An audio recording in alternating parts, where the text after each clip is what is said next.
on-field coaches, CatChat. Joe Stewart here with head Linfield men's tennis coach Alex Martin here in his first year at the helm of the program. Coach, it's good to see you. I know you guys just got back from the big trip in California. I'm sure this whole last 6 months or so, it's been a wild time. But how does it feel to be back with this team once again? Of course, you captained this team to back-to-back conference championships. I won't say way back in 2003, but back in 2003. How does it feel to be back running this program now, all these years later? It's awesome to be back. A lot of the staff are still the same. A lot of the faces are still the same. So in some ways feels like I've never left. But it's awesome. I love this place. It's awesome to be back. So as you kind of get your feet under you in your first year as the head coach, what have been kind of the top priorities for you this last fall, through the winter, and through this first month and a half or so of the season? Yeah, I think being able to help out and be a part of things last year, I was able to see some of the fractures that were there, and so really getting everyone on the same page, getting all the guys connected and feeling like they're together and part of one big team has been a real big focus for us throughout the fall and now into the spring as well. I think making sure that we're taking care of things in the classroom, doing a good job there, has been important. We had 3 guys on the dean's list this last semester, and so really focusing on the details. The tennis part's going to take care of itself. Those guys are incredibly talented, and so it's just getting the details in order. So this team's kind of in an interesting spot. A young team last year that didn't have a ton of success, didn't have a ton of any upperclassmen on the team. And this year, a lot of guys coming back, but you're also bringing in some new talent as well.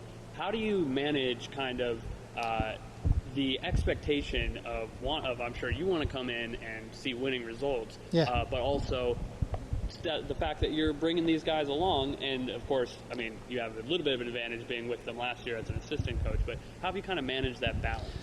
Yeah, I think one of the unique things about all college athletics is every year it's a new team. You almost never have the same team twice in a row, and so you're always starting fresh, and so that was the great thing, is whatever happened last year with a different group of guys, and now it's a new year, and guys have more experience, the ones that are coming back. We're bringing in new guys that have a ton of talent, and so it's just finding a way for each team to gel and mesh together in their own way, and then from there it's taking it each step of the way. We've split the season into 4 quarters, and kind of going through it so that we can make adjustments, so that we can learn and have some room to have some growing pains. When you have a team that didn't experience a lot of winning, you've got to learn how to win. And so that's been a part of the process as we've come to this point here now in our spring season, is learning how to win, learning how to do things the right way, learning how to prepare the right way. As they've done that, it's been great to see their progress along the way. So let's get into some individuals. In that group of returners that you brought back your number 1, Rogue Stone, Nick Gable's in, Matosh Young, guys that both contributed through the lineup, and you've already put them out there on the court this year again.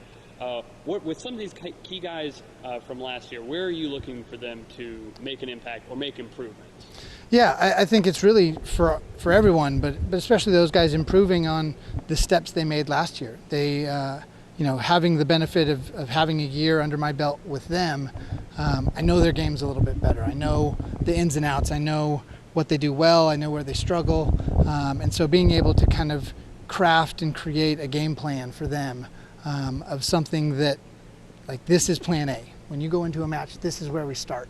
We can adjust from there, but this is what it should look like, and so having that the benefit of time with them has really been helpful, and they've shown up every day. They've been great leaders. They've been great as far as like not letting us slip into things that hampered the team last year. really having an eye out for those things. So they've done a great job in helping to push us on to new heights. That's impressive. Sounds like they're really stepping up as leaders in particular. You got one leader back. You got Blake Fuentes Gilbert back after he took last year off. Last year he would have been the only upperclassman on the team. Talented player. What's he bring to the table as he tries to get back into the college tennis rhythm? Yeah, certainly we can't put a value on missing him last year and what he would have added to the team. But by missing him last year, we get him this year, which is great, and he's been awesome. He is somebody who's been through the battles. He's the only one who's experienced beating a lot of teams that we're going to play against, and so he brings a lot of that with him.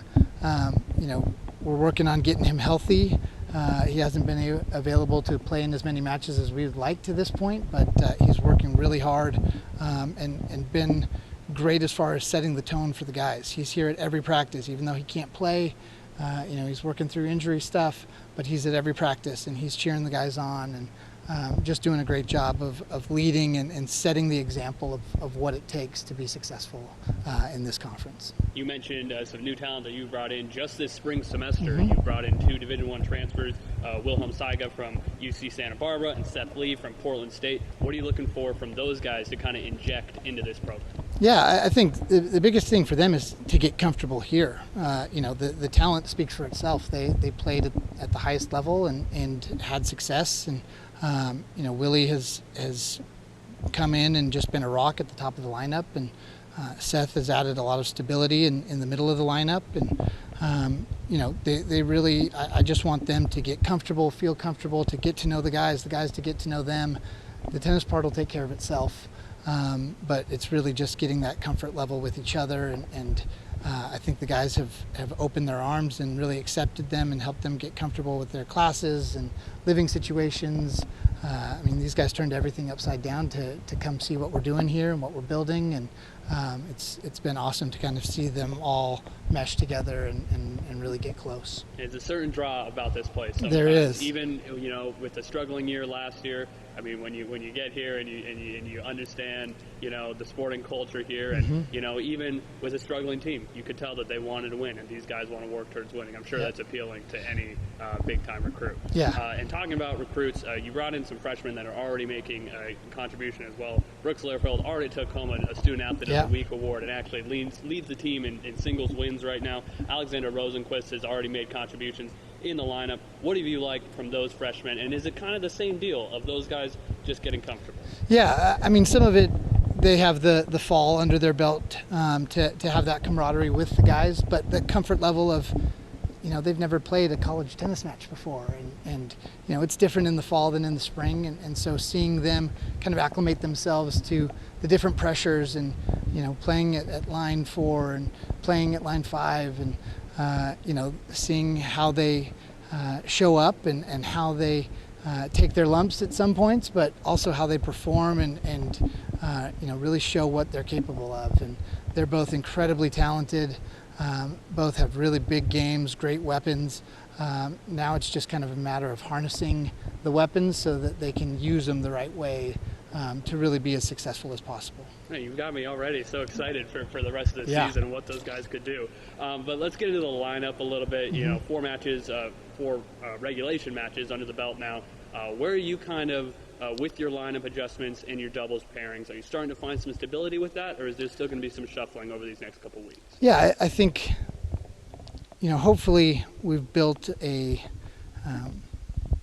competitive atmosphere here where guys want to continue to grow, want to continue to get better. And so I hope they're shuffling, because that means that guys are proving themselves and they're working hard and they're doing the things that they need to do to put themselves in a position to be successful. And so I hope there's some shuffling. I think, with doubles, we're trying to just work on basic principles.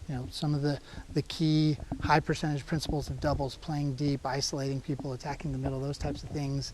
And as we do those things, really the combinations can change, but if the principles stay the same, it's about the energy and it's about making the right shots and making the right choices out there. And so far they've done a great job.